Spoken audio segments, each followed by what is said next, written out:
that means I get to go back to a lot of fun things. I get to go back to studying and pulling all-nighters. I get to go back to having very little social life, and that means I also get to go back to being a broke college student.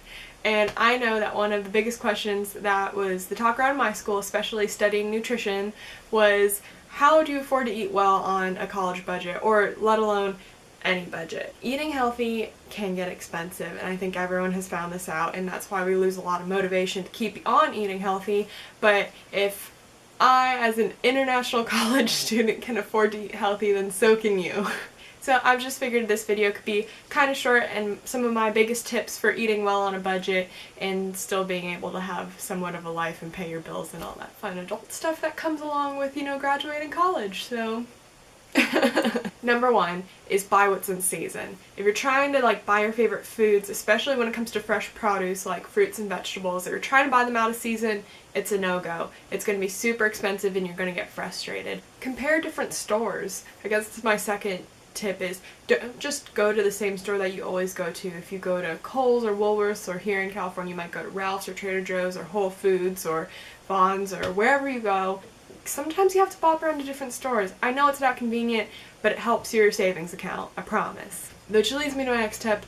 Especially in Perth where I was living, farmers markets are abundant. And here in California, they're abundant too. You just have to seek them out. And usually you're going to get some pretty good deals on some fresh produce if you go to farmers markets, especially if you become friends with those farmers. So another tip is kind of adding to the produce that you're trying to get. How about some grains? Rice is always cheap to buy in bulk. So I just keep them in glass containers in my cupboard, and even if I don't eat them every single day, they're going to stay. And same with beans. So I know canned beans are usually pretty cheap, but if you want to be even cheaper, buying dried beans in bulk is so cheap. The cost just amounts to nothing. And so going through college, I did a lot of one-pot meals of the rice, beans, and whatever veggies I had in the in my fridge, and it worked great. I ate healthy, and it usually, as long as you have all your different spices, you can usually mix it up a bit.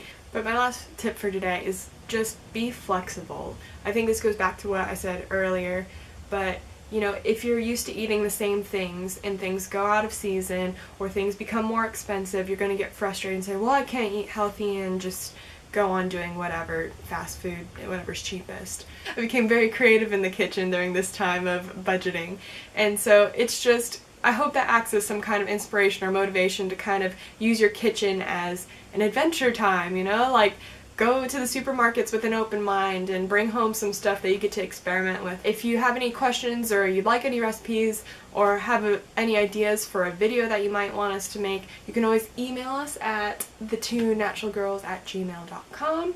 If you want any of our social media site stuff, it's in the description down below. Please like, share, subscribe, do whatever you want if you enjoyed this video. I hope you have a happy, healthy